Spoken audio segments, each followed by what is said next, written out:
And I'm not giving up, I'm not giving up, no, not me. Even if nobody else believes, I'm not going down that easily. So don't give up on me. Hey everyone, are you rad for Christ? Fired up for Jesus?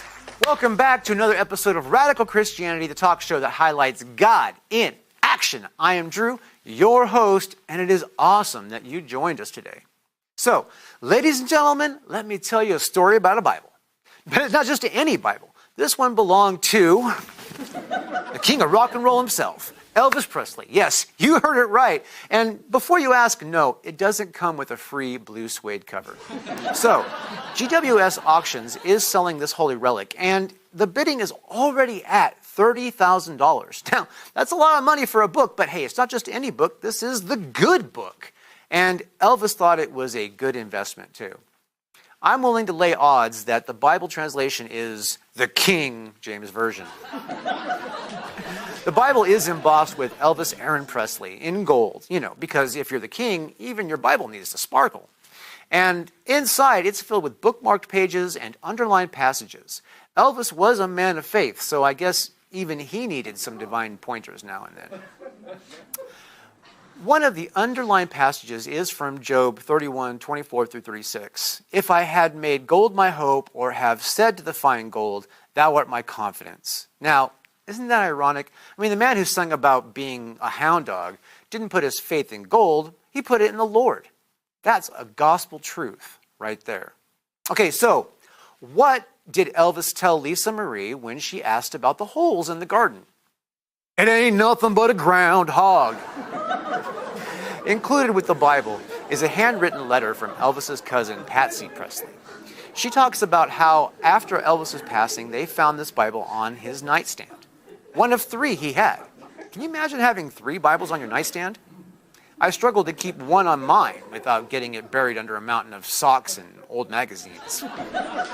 Bridget Cruz, the auctioneer, even posted a picture of herself holding the Bible on Instagram. She said, being an auctioneer isn't just selling stuff. You got to do your job, show up. Now, I'm not sure if she meant that for the bidders or for the Bible study group, but either way, it's solid advice. So, what was Elvis's approach when it came to serving the Lord? A little less conversation, a little more action. Now, the auction comes at a tough time for the Presley family. Graceland is facing foreclosure, and Elvis's granddaughter Riley is contesting it, saying that the sale is fraudulent. It seems like the only thing harder than being the king of rock and roll is managing his estate. But amidst all of this, we're reminded of the true value in life. Elvis may have had everything, but he knew where to place his trust. Not in gold, not in fame, but in the Word of God. And that, my friends, is a lesson we can all take to heart without needing to bid $30,000 for it. So, what did Elvis say when he got 100% on his exam? That's all right, Mama. Thank you, folks. Remember, when you're a rock star or just trying to rock through life, keep your faith as your guide. And God bless you. Okay, that's enough of that for now. Tell me, are you rad for Christ? You fired up for Jesus? All right.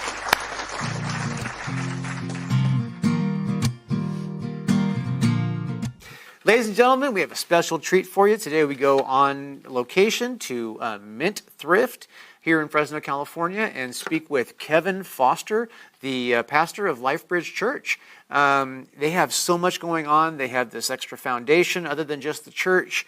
I can't wait for you guys to hear all about it. So here we go. Kevin, welcome to Radical Christianity. Thank you. I appreciate it. It's really great to be here and be on the show with you, and excited for what's happening, what God's doing through your ministry here. Yeah. Well, we're trying to be obedient to God, and I can tell that you are also. So yeah, cool. Yeah, it's been cool. It was so crazy. Just about 3 years ago, I was visiting a good pastor friend of mine up in Alaska, and their church had started a thrift store. and he started to tell me about how it was such a huge help to the community, to the people that normally couldn't afford good things like a retail store. And it was like in that moment, in this small town in the middle of Alaska, Palmer, Alaska, where God spoke to us, start a thrift store in Fresno. And so it began the process, and then about 2 years ago, we launched it, and it's been neat to see how this has helped out so many people in our community. In fact, just this year alone, we have had just over 6,000 customers come through just in the last few months, and so it's exciting. Yeah, 6,000 customers. Do you count that by receipts, or how do you? Yeah, by sales. Yeah. We have a Square app, and it tells you how many. So you have 6,000 purchasing customers. Yeah, purchasing customers, right? Which probably we've had more people that have come through, obviously. Right. So, but the cool thing about this thrift store, though, and as opposed to like maybe other national chain thrift stores, is that the proceeds are designed to stay right here in the community. So. And so it helps to fund our grocery giveaway that we have twice a month here. We feed right at 1,500 people every time we do it, and then we also feed senior citizens that can't get out of their homes as well. And so that's really cool and very rewarding. So in fact, we deliver to right at 120 different senior citizen homes twice a month. So 250 senior citizens. And you come to their house. We go to their house because oftentimes they can't get out, and and even since the pandemic, people become more isolated, and especially our senior citizen friends, that sometimes a lot of these people don't have anybody. There's no family. And more so these days than ever. Yeah, more so these days than ever. And Drew, it happened. The reason why we started that was it was during the pandemic, and my mom and dad, when they were here on this earth, they were by themselves in Illinois. They didn't have a lot of family there. They didn't have a lot of friends there. And so I was imagining, now they went to go be with Jesus in 2019. But I thought about, man, what would my mom and dad have to go through if being in the middle of this pandemic? They would have had nobody to help them out, to get them food. And I thought there must be people like that right here in Fresno. And so that's what caused that to happen. So we started delivering to senior citizens. Some local news media picked up on it, and it just Nice. It just kind of took off from there. And then so the thrift store helps to fund that. Yes, it helps to fund that. Yeah, our grocery giveaway and other compassion work. So we hope to get to a point one day where the revenue is strong enough to where we can really, help fund other compassion initiatives that we're involved with here. So we have a normal system that we do here, and that is testimony to ministry. So yes, if we could back up and tell us how you met Jesus. Yeah. Well, the first time, I think when I was a little kid, there's like 3 or 4 different times you can point to, right? When you give your life to, it's Jesus, But I think one of the most impactful times when I gave my life to Jesus was when I was about 8 years old. I had a best friend named David that lived right around the corner from us. I grew up Catholic, and so... but I was over at his house hanging out sometime, and then his mom put on this song called Bullfrogs and Butterflies. Bullfrogs and Butterflies. And it was an old 80s song by Barry McGuire. And I listened to that song, and I was intrigued by it, and I asked my best friend's mom, I said, Nancy, what does it mean to be born again? What does that mean? And she began to tell me that the process of what it meant for salvation and everything. And I said, well, can I give my life to Jesus right now? And she said, sure. And so we knelt down on a hot summer day in Rockford, Illinois, and I gave my life to Jesus that day. So nice. Yeah, and so ever since then, it's just been God's been so faithful. So. Yeah, you say a hot summer day in Rockford, Illinois, compared to Fresno. Come on. I know. Well, listen, I take the heat of Fresno in the summer versus the heat plus the humidity in the Midwest any day of the week. The humidity can be brutal sometimes. Yeah, the humidity is horrible. So yeah. Yeah.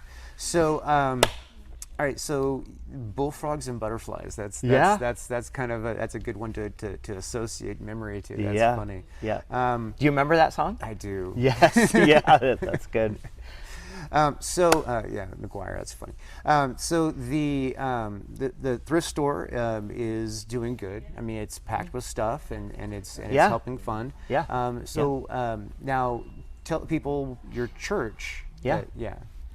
Yeah, so on the church, so during the pandemic, we were distraught like any other pastor. I remember that week in March where the governor said that we had to close down as a church. I mean, we were devastated. I remember it was being that Friday, and we were just so devastated. I mean, and traumatized, really, to be honest with you. So I remember that first Sunday where we had church with no people in it. And it was just cameras, like the cameras that are here. So, and I remember it being so strange, and we were full of faith, but it was a very traumatic experience. It was the first time in American church history where pastors could not gather with their congregation on a Sunday.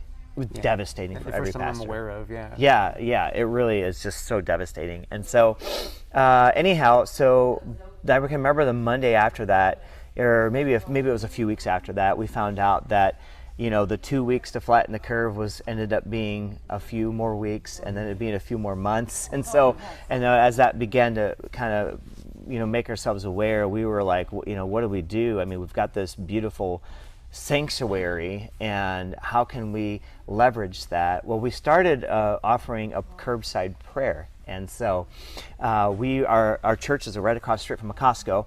And I remember during the days of COVID that people were lined up in Costco trying to get food. And do you remember when that day, where you were in that day when everybody started freaking out because they couldn't find toilet paper?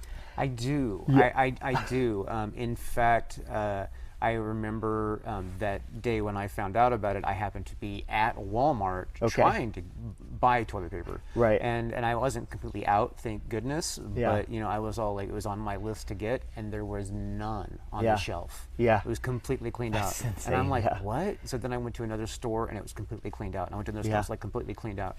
And I ended up making a joke later when I finally got toilet paper. I put it in my passenger seat, put a seatbelt around it, took a picture, put it on social media. That is so funny. I'd love to see that picture later, by the way. Yeah. So people were freaking out. So they were in the line at Costco, and I looked out from our front door at our church across the street, and I thought, what can we do to counter this pandemic of fear and this pandemic of hysteria? And that's when the Lord spoke to me, Drew, and said, start a pandemic of hope. And so that's what started. And so a pandemic of hope. That's almost an oxymoron. Yeah, I know, right? Almost an oxymoron, but we were trying to make a play of the pandemic as fear, and just like here's the opposite, right? And so it is almost like an oxymoron, but we really wanted to start this movement of hope in the middle of all the chaos and the craziness. And so in the beginning, we just started offering curbside prayer. And so people could come to church, and so we had some of our young people out on the corner with signs saying, "Hey, curbside prayer, come on over here, get curbside prayer." And literally we would see people after they got their toilet paper, or after they didn't get their toilet paper from Costco, make their way into the prayer line and offer up and wanting us to pray for them. Well, the news media ended up picking up, and so we ended up having cars around 2 or 3 blocks just waiting to receive prayer. It was amazing. It was phenomenal. And so, but out of those prayer requests, we found a lot of people were hungry and they needed food. And so that's when we decided to start feeding people. So I asked people from our congregation to start bringing canned good items and stuff. So we started with that. I remember that day, but then that quickly ran out because the demand became so high. And that's at that moment, I was praying in our sanctuary, and I said, God, what are we going to do? And he said, I want you to turn the sanctuary into a storehouse. And it was after that moment we partnered with the Central California Food Bank to become one of their partnering organizations to distribute food.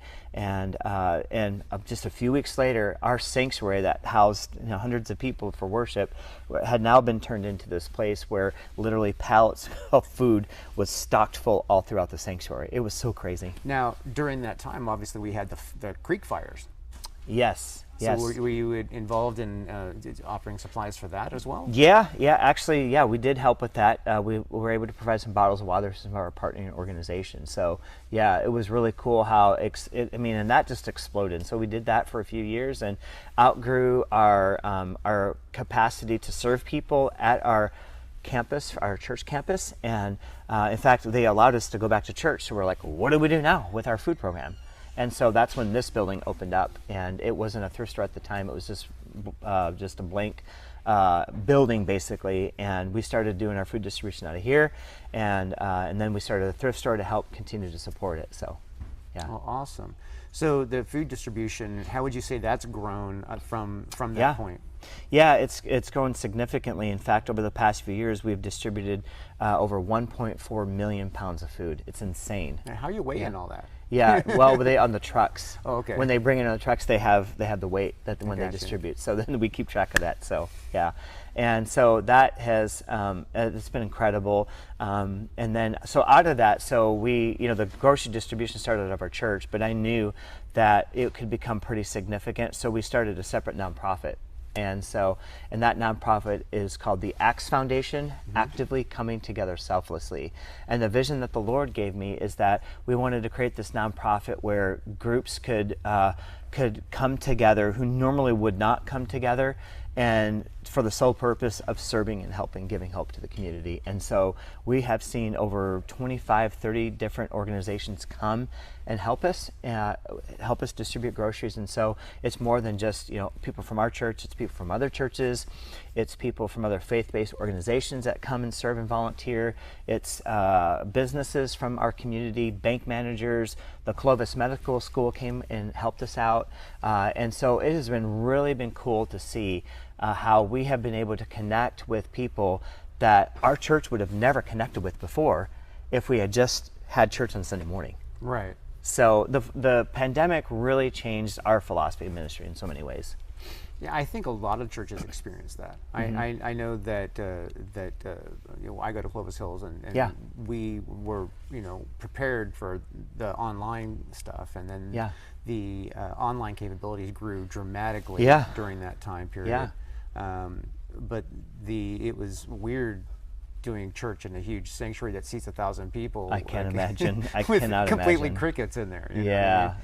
that's very difficult. Yeah, and and that was for a while, and then of course they started doing outside services, and slowly when it was released, but it really kind of created a sense of innovation. Yeah, you know what I mean. Yeah.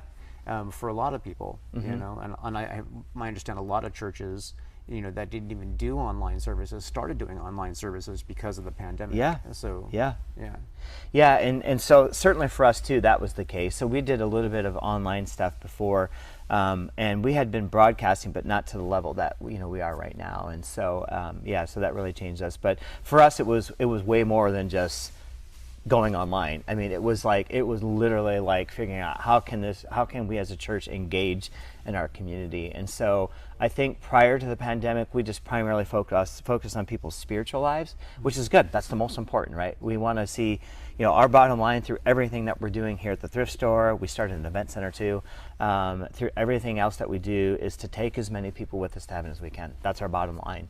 But now we've opened up to more than just trying to impact people's spiritual lives, which is the most important, but we also want to impact people's social lives. So we want to say that, hey, because of that church or because of that nonprofit, I now can put food on my table, right? I can get food. I can now get clothes for $1. Clothes for $2. I can get a beautiful piece of furniture for $50 that I can actually have a place that my family can sit on in my living room, right? We want to help them socially. We want to help them to find not just food and clothes, but we want to help house people. We're going to be a part of an affordable housing project in the future. In fact, we were proud to be part of one last year to bring an affordable, innovative project to our community that is the first of its kind. It's modular built units, so they're built in the factory, and so they can literally be built for half the cost per unit of what a normal affordable housing project costs. And so we brought that to our community just over a year ago. Is that something in the country, or is that where they're built, the modular? Yeah, they're built actually up in Vallejo at the old Navy base. Okay. So it's built inside of the old Navy base inside of a factory. It's really cool. And so it's the first of its kind. There's never been a multiple modular unit housing complex built in the city of Fresno like this. It's the first of its kind. And it went to the city council vote. It didn't go our way, but then we were happy to hand it off to Valley Teen Ranch. And so Valley Teen Ranch is now running with it. Oh, okay. And doing a great job. In fact, I was just at the ribbon cutting last week, and it's just an incredible project that's going to transform our community. It's going to primarily serve termed out foster care youth. These are students that have been through the foster care system and have nowhere else to go. And a lot of times that population comprises a pretty large percentage of the homeless population of Fresno. So now we're going to be able to house some of those folks. And so that's awesome. Yeah, so that's that's something that is important to us. So we want to impact people spiritually, socially, giving them clothes, food, and housing. And then we want to impact people economically too. We want to say, hey, because of that church or because of that nonprofit, I was able to get a job. I was able to get a side job to help provide for my family. Right. In fact, we just had an all-staff meeting last night, and one of our employees stood up and just kind of gave a testimony. And her and her husband actually came to our church and gave their life to Jesus Christ because they had a wedding at our venue 3 years ago when it first opened.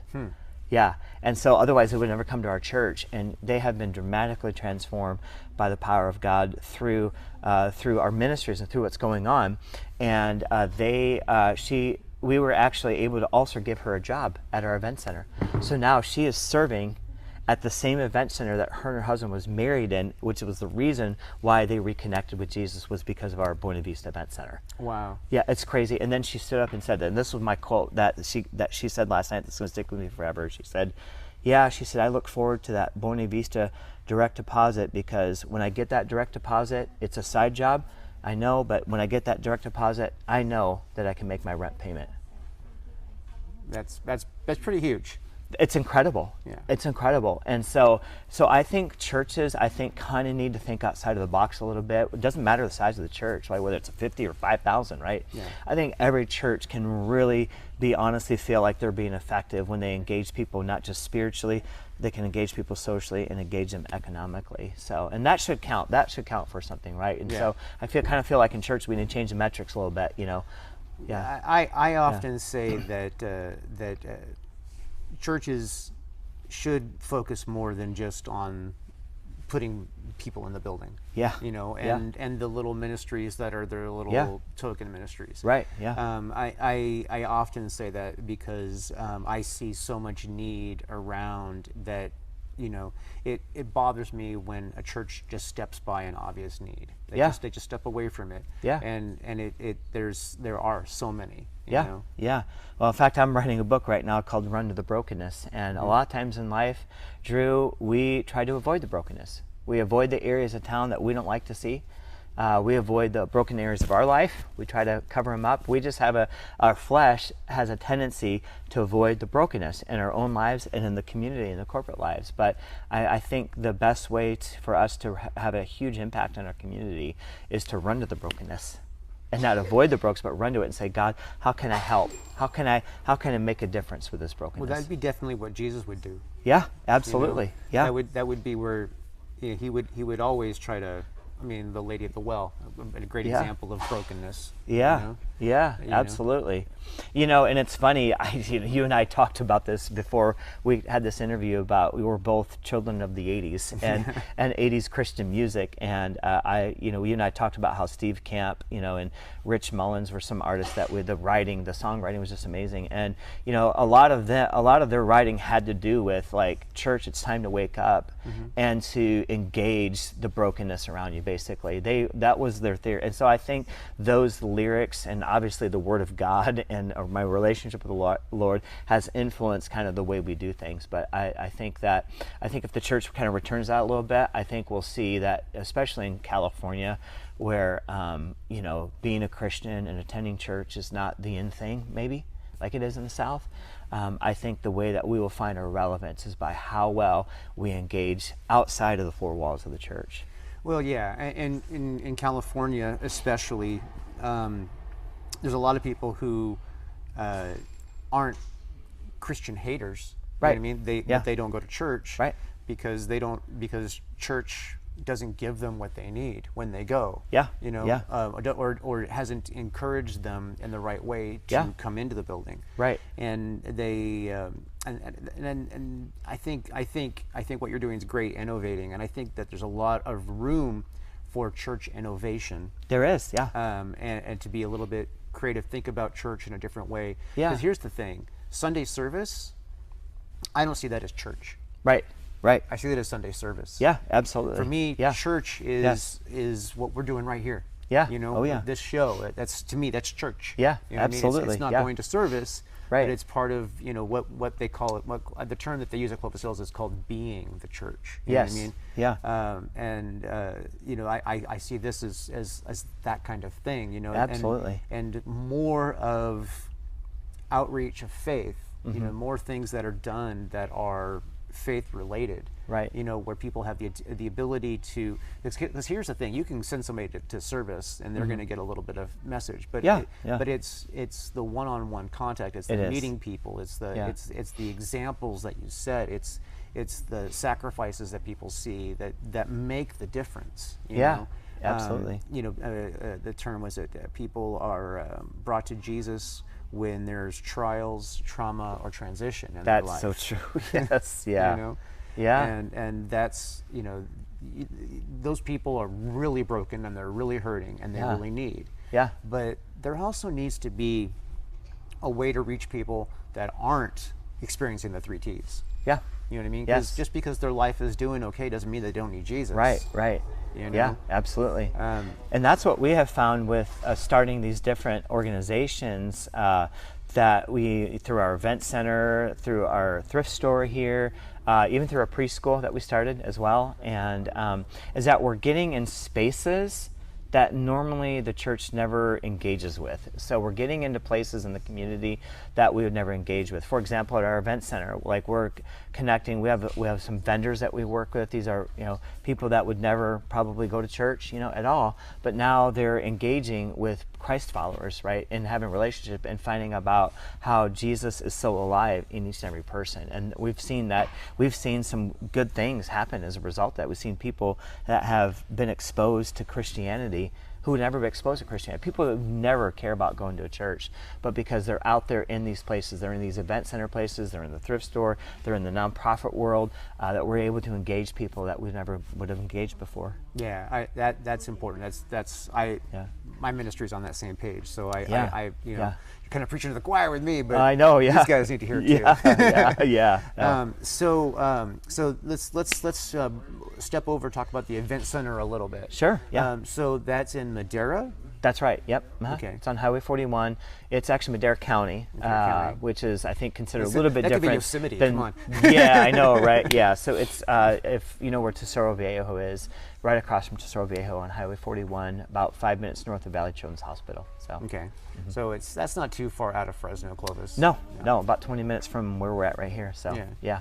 So what kind of events go on there? What's going on? So we do everything. We do weddings, quinceañeras, and we do birthday parties. Really, a lot of quinceañeras, a lot of birthday parties, a lot of retirement parties occur there, it's a great place to. I think our vision behind the event center is to make moments memorable for people and to help people to have this amazing experience. You know, we pray over our events. You know, we pray that God's presence would be sensed over there, you know, and we are hoping that to create this environment where family and friends can have a celebration, you know, in a safe way. So. Okay, so how many people does it seat, the event? 300. 300 people? 300, yeah, and it's an indoor-outdoor venue. So. Okay. Yeah. And what led to that? How did that become part of the ministry? Oh, that's crazy. It just wasn't intentional. So yeah, it doesn't seem like it would. No, be. it wasn't. No, that wasn't intentional at all. And I don't think anything we've done has ever been intentional. So it's just been spirit-led. And I think during the pandemic, we had been meeting at another wedding venue in the area, an outdoor wedding venue. And we started drawing people from Madera County. And so I think we thought, well, maybe after the pandemic, we'll launch a service up in the Madera County area. And so that's what we did. And so we were driving around the area and saw the building that's available on Highway 41. And we came to a lease agreement with the owner. And we also said, hey, why don't we just start doing events here too? And so we did events because it was, the guy had remodeled it to become an event center, but it just didn't work out for him. And so we said, okay, so we ran services and we ran events at the same time. Nice. Up there, yeah.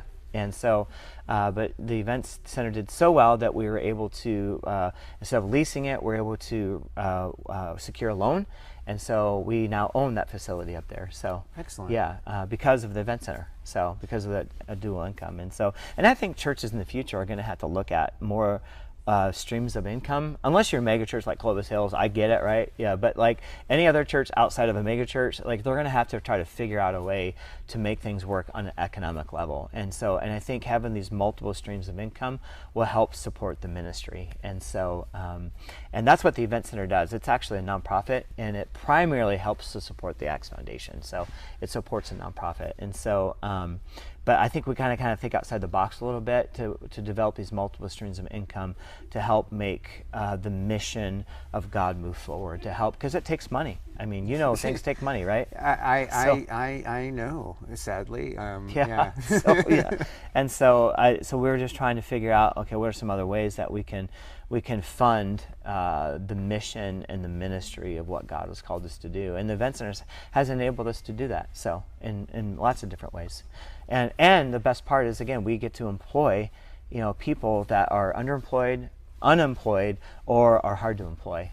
So we do that at our Event Center, and we do that here at our store. Right, and I think that's awesome too, because that is important, because those people obviously need work. Yes, yeah, absolutely. But when their lives change, they get a little bit of meat and potatoes. Right. But then when people see their lives change, yeah. I see that people that are struggling in life, when God intervenes, it's not just them that change. Right. It can be their whole family. Yeah. Oh, yeah. And we've actually seen that happen. So the couple I told you that was married at our Event Center and came to our church, now she's worked for it. Her family, like 3 weeks ago at church, 10 of her family members were baptized in water. 10? Yes. That's 10. huge. 10. Yeah. Kids, grandma and grandpa, it was amazing. So yeah, so that's why, when you said it, yep, that just happened. So that's awesome. That is huge. I've seen that kind of stuff happen. You know what I mean? But 10 from the same family, that's a big deal. Yeah, no, it was no joke. Yeah, it was amazing. And she had actually gotten baptized a couple months ago, but then the husband decided to get baptized, and then he's the one that all the other family members decided to get baptized with him. That goes right with a statistic that I am always bringing up, and that is it is actually highly proven that if a father attends church, oh yeah, that the whole family will attend church. Yeah. And then here's the big thing: if the father attends church, the sons, whether it be one or multiple, will most likely all also attend church, and then their families will attend church. Yeah. And it doesn't follow that pattern with the mothers, and doesn't follow the pattern with the daughters as much. Right. But when the men in the family, take especially the fathers, because the father has a different kind of influence over a family, and if the father is going to church, the sons will go to church, and then when they become fathers and they're in church, then again it goes forward. That's so true. And we've actually, it's not just statistics, we see it. In my church, we see that happening. So when the men engage, the entire family engages. And we saw that because, see, again, the woman was baptized a couple months ago, and, but then when the husband got baptized, that's when all the other family members got baptized with him. Yeah. And that's so crazy. That's awesome. That's God at work right there, man. Yeah, that's absolutely, God at work. So the Event Center, the thrift store, the food, the food giveaway, food distribution, senior citizens delivery program. What else do you guys got going? Obviously you have church. Yeah, well, we have church, and we have a lot going on at church. In fact, we're the crazy thing is, we're up by 18% over last year, which is insane, attendance-wise. Which again, I really believe that shouldn't be. It's traditionally that's the metric. Hey, your church is successful because you have this many people at your church, right? And that is, I think that should be considered a metric, but I think we kind of need to change things up a little bit. I think we need to consider lots of other things too. And so we're thankful for the growth that the Lord has sent to our church for sure. Another program that we're excited about under the Acts Foundation is we've recently partnered with Convoy of Hope. And Convoy of Hope is a international relief agency, one of the largest nonprofits really in America. And they recently opened up a distribution center in Sacramento, 75,000 square foot distribution center and they call that their West Coast Distribution Center, where they want to equip local churches in communities to then go out and distribute it to other churches and nonprofits in the community. And so they have chosen us to be one of their distribution centers for Fresno. And so I think a little bit earlier you went out and saw some of that. We're just our warehouse isn't the largest warehouse, but you probably saw like we have 8 sea trains out there, so like just trying to store everything to help people. So we've been selected, and that has been, man, that for me, Drew, that has been one of the most rewarding things. I mean, there's so many rewarding things that are going on, but we are now not just able to distribute groceries to people within our network, right? But now we're able to help other churches and nonprofits do the same thing. And that has been so much fun to see it. That has been amazing to see it. We just had yesterday a Korean church pastor pick up from us and said that, hey, I have access to Korean churches in 20 different cities, and so can I get some product to help supply them and resource them? We said absolutely. So it is so cool. So right now we're partnering with about 25 different churches and nonprofits where they come and pick up food product, a lot of times it's drink. Sometimes though, Convoy of Hope sends us they send us literally 12,000 pairs of kids' Star Wars slippers. By the way, do you want some? Because we need to get rid of them. So yeah. 12,000 pairs of Star Wars slippers. Yes. I bet you I can find a use for a lot of that. Well, seriously, so, we could honestly help you. We've already distributed about 5,000 pairs. We've went to Valley Children's Hospital and helped them out. We've been to CRMC downtown and went to their pediatrics unit to be able to distribute some of these slippers, which, the kids at CRMC, I'm told, I didn't know this, that they never receive donations at CRMC because Valley Children's Hospital gets all of the publicity, which is understandable, right? Right. And so we felt bad about that. So we've actually, we gave them some pairs, maybe 100 pairs of slippers a few weeks ago, but then we also dropped off some toys to them just this past Monday. Nice. Yeah, so that was really cool. So we get to do stuff like that, and so it's so much fun being able to get outside of the 4 walls of our church and go out there and, like what you said, being the church out in the community. And so we're really excited about that Convoy program. We really feel like it's going to ramp up. In fact, pray for us because we're looking for a larger warehouse space so we can store more things and so we can resource more churches, more nonprofits in the Central Valley here. You're looking for a larger warehouse space? Yes, we desperately need it. Desperately need it, yes. Are you focused on a certain part of town, or is it just? I don't think we really care. I mean, it'd be best, I think, in the northwest part of town because this is kind of where our base of operations are. But yeah, I think we'd be open to about anything right now. Have you thought about that Walmart building over there? We have actually talked to the owner several times, but he's not akin to it right now. Yeah, because that has a huge storage area. I in the know back it does. and there's a few empty buildings here on Shaw Avenue. There are quite a few actually right now. Yes, I know. Yeah, so pray with us. We're actually praying for. In fact, the vision for what we're trying to do is because where our main campus is, we're leasing it right now. The lease is actually up in July. Now the owners are willing to renew, and they're happy to do that. But we really feel like we want to get our own permanent spot. Our main campus. So, remind me to talk to you about that afterwards. Yeah. There's probably an opportunity that right under your nose that you may or may not be aware of. Maybe not. But we don't want to build just a church building, Drew. We're going to literally brand it this. We're not going to brand it LifeBridge Church. We're going to brand it the Compassion Center. So, and the Compassion Center will be a hub for all of the activity that we're trying to do. So, Convoy of Hope Warehouse, of course it'll be home of LifeBridge Community Church, home of the Acts Foundation, where the offices are, home of Stepping Stones Preschool, the Champions Club is something, this is something I haven't told you yet, but something the Lord's put upon my heart is we feel like children with special needs and really adult with special needs are underserved in our community. Hugely underserved. Yeah. Especially adults. I used to volunteer with when at my church at the time was a thing called Chosen Challengers. Okay. Yeah. And it was Down syndrome, cerebral palsy. And I have found that especially in the Down syndrome adult community, it's extremely underserved. People don't realize that there are adults with Down syndrome that need help. They can't drive themselves. They a lot of them are not employable. they need positive influence, Yes. and they need friends. Yes. Yeah. Yeah, there's not a community. So that's what the Lord's placed on our heart, is develop this Champions Club, where it's an environment designed specifically for kids and adults that have special needs, like a calming room. And so that's, we want to have an environment within our Compassion Center that's specifically engineered just for them. Okay, so that would be like for them to get church. Yes, Yeah. church on Sunday morning Right. is a big one, right? But then even also, we want to move beyond just, Sunday church, to have a place where, throughout the week, it could be like a respite place where parents could drop their kids with special needs off and have care. Kind of like a daytime daycare kind of thing. Yeah, for- that kind of a thing. And so that's kind of our vision, so, is to be able to do that, because we see there's such a need for that within our community. And I mean, again, it's the forgotten population. There's so many people in Fresno that are forgotten, and so There's the Lord, a dramatic amount, and I mean, they're Yeah. not forgotten by the people that surround them, but they're Right. forgotten by the people that are. Yeah.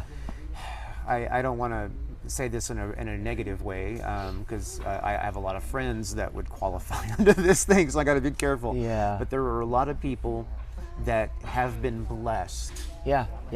that don't feel the need to bless others. Yeah. And so that's, the Lord has called us to really reach the forgotten in our community, and I don't know, I just think that just a blessing comes with that, that the Lord just kind of, He helps you out and He takes care of you as you do that. So that's the vision behind our Compassion Center. So to be a place, and then we also want to develop a student center, because there's a lot of students in this area in particular. In fact, our youth director reaches into the schools, is very actively involved on the school campuses, and there are many students that attend the Central Unified School District that are unhoused, that don't know when their next meal is going to come, perhaps. Central's rough, yeah. Yeah, it is. And so she's reaching a lot of these students. And so our vision is to create this student center in our Compassion Center, where kids can come hang out after school, get some after school programming, after school programs. In fact, right now on Wednesdays, when youth group is, she goes up in her car and picks up like 8 teenagers that can't get a ride and brings them to our church facility and does like a homework class, helps them get their homework done. Nice. And did you know this? It's so crazy. This past week, she got into an accident, and so that her car got totaled. Is that not the enemy or what? That is totally the enemy. I mean, totally, right? And so she's in this place right now trying to figure out, and I just talked to her last night. I said, Dulce, are you looking for a minivan? And, she's a young 23-year-old, 20, she thinks she's 25. And I said, would you be okay getting a minivan? And she said, yeah, I would love a minivan. That would have more room to pick up more teenagers to bring them to church on Wednesday nights. Isn't that cool? Yeah, it is cool. We need more people with that kind of heart in our community. Yeah. Speaking of vans, that's something that a lot of churches don't focus on as much anymore. I know. Well, and I understand, because I've looked into it. The costs are tremendous to maintain them, and the regulations in California are virtually impossible. And so a lot of churches have stepped away from owning vans and owning shuttle buses and such because of that issue. So, but yeah, if we could get her a minivan, I mean, that'd be great. I think she'd be happy with that. So, but anyway, everybody's watching. What's that? She needs a minivan. Yes, yeah, absolutely. That'd be great. So it's been really cool to see that, because and there's a lot of revival happening in youth group right now. In fact, there's a lot of these students are being called into ministry. And so she has developed this program. It's called the Youth Summer Serve Internship Program, where she's going to accept 7 students max to work basically in all of our social enterprises throughout the summer. They're also going to volunteer at Valley Children's Hospital, so that could be just hanging out with Mint Thrift here and doing the grocery giveaway. They're going to be doing things outside our organization too to help the community. So That's awesome. That is so cool. I love this, because as we talk, I see how like our ministries are kind of like on the same page. So that's very cool. Yeah. I don't know if it's because where we come from and how. Yeah, we're age Gen groups or Xers, whatever. man. So, yeah. Gen Xers. It's radical. We're rad. Exactly. You ever watched that movie Rad? It was when we were kids. Yeah. It's a BMX movie. Yeah, right. Exactly. Yeah. So what is, obviously moving into a bigger warehouse, but what else is next for the Axe Foundation? Yeah, I think for us is to continue to develop our programs. What we're doing right now, we're in talks to become a provider for social services for different entities. So I think the thing that's next is just to continue to develop our programs. Many of these programs are new. And so we want to kind of fully develop them.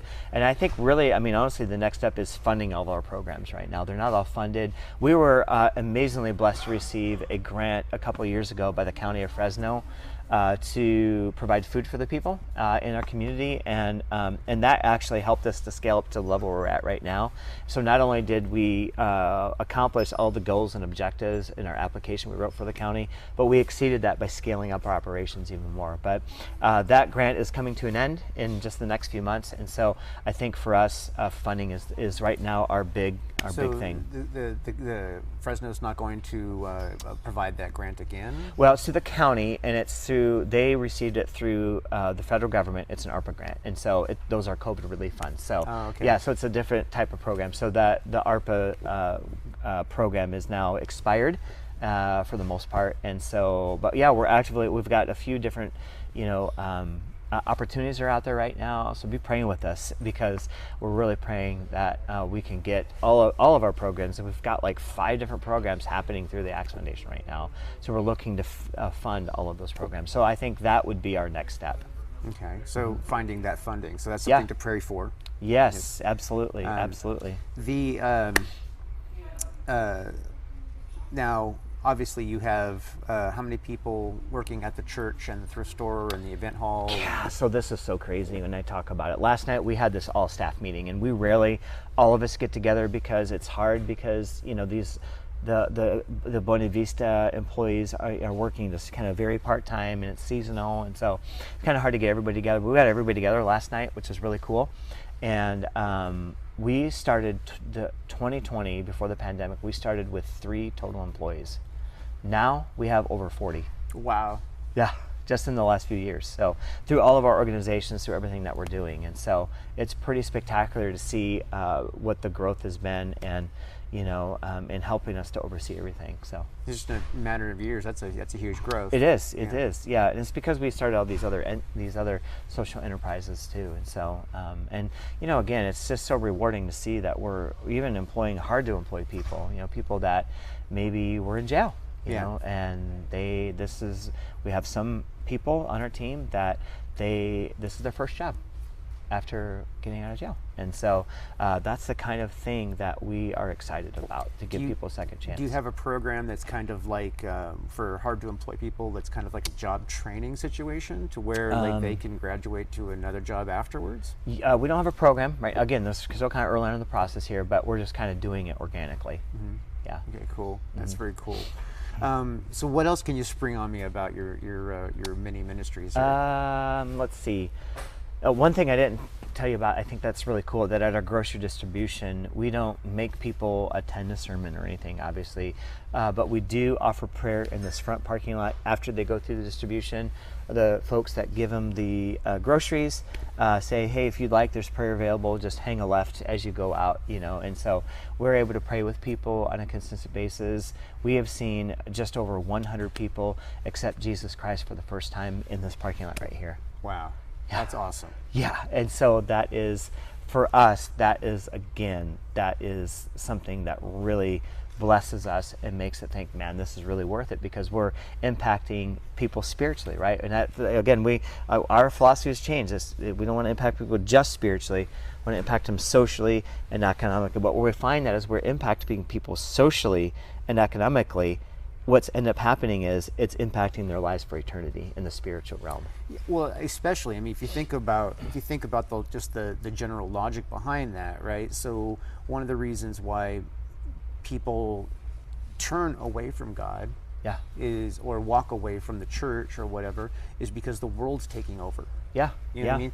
They can't get into church because they have to work on Sunday. Yeah. Or, or they're too busy worried about, what's going on. So so maybe they, look for a vice because the fellowship and the church isn't supplying supplying that hole that the vice is going to start filling, And then, so then when you start drinking like that, you don't want to necessarily go to church, or maybe you're doing something else. Yes. Like your shame will prevent you to go to church. So like the world takes advantage of these situations.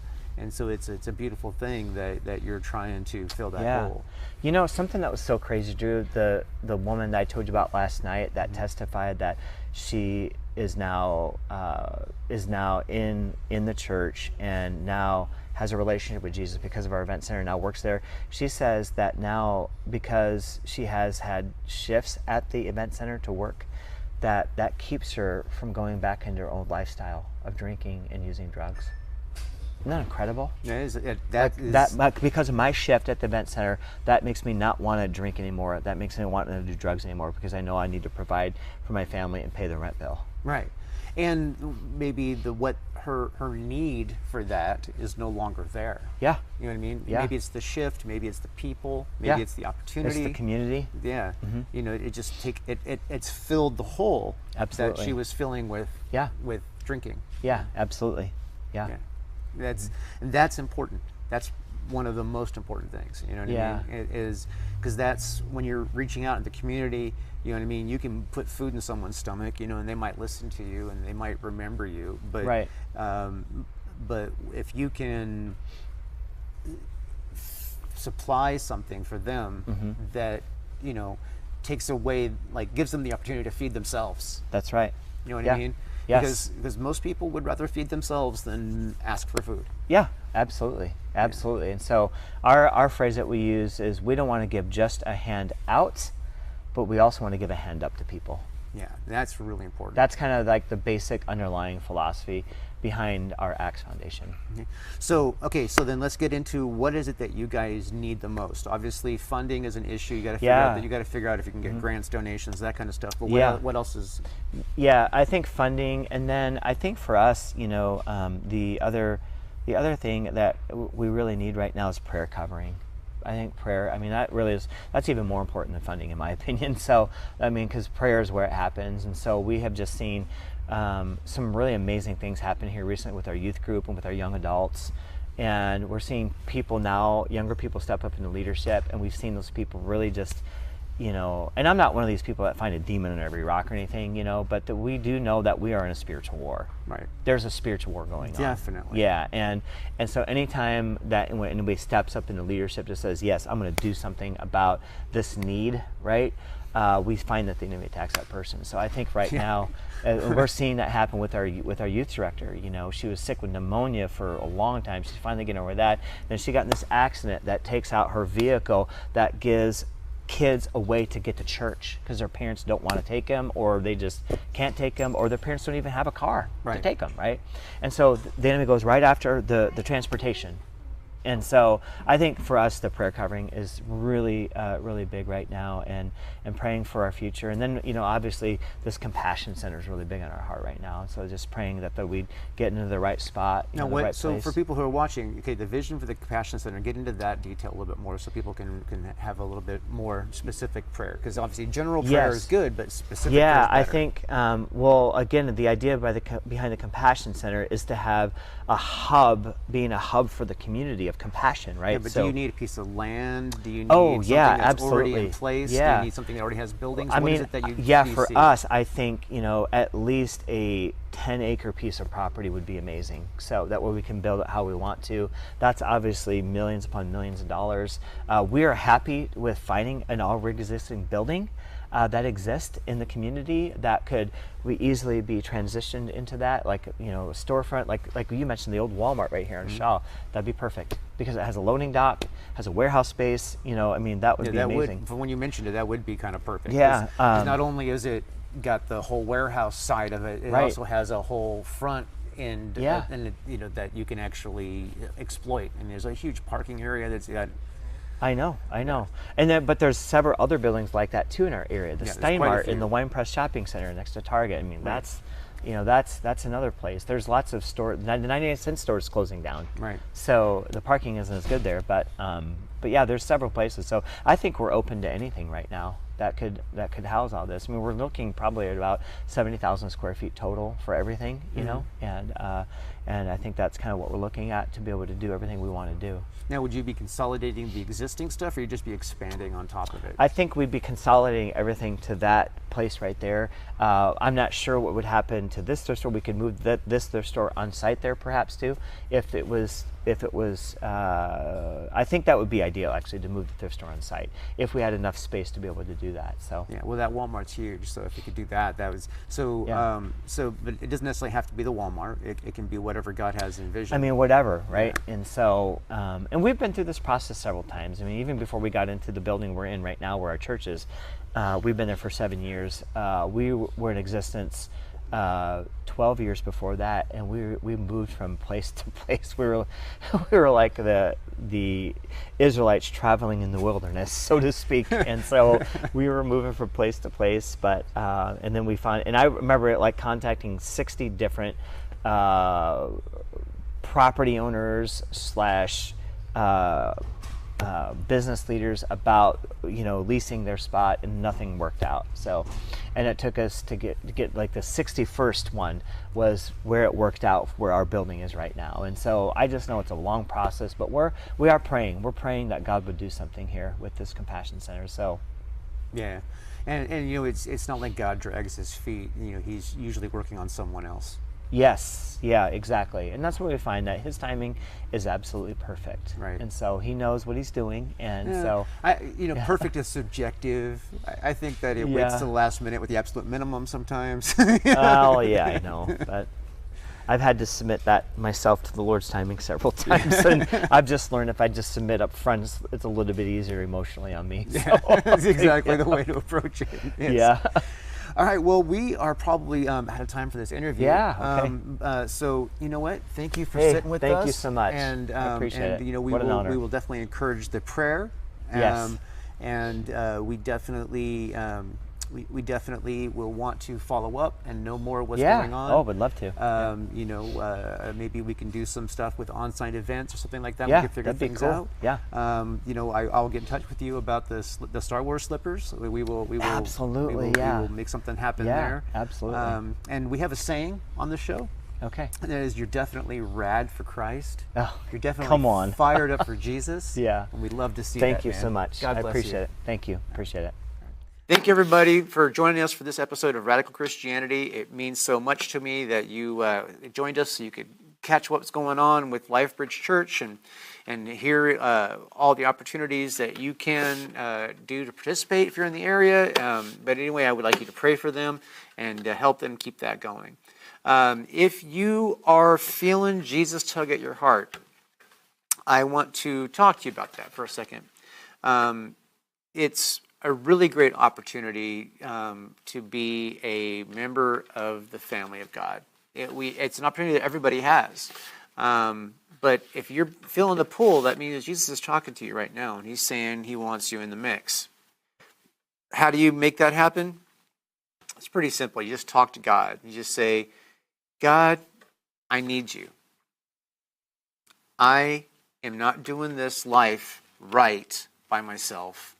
And with your help and your guidance, I can do a better thing. I want to lay down my way. I want to put away the way of the world, and I want to pick up your way. I want to follow your will.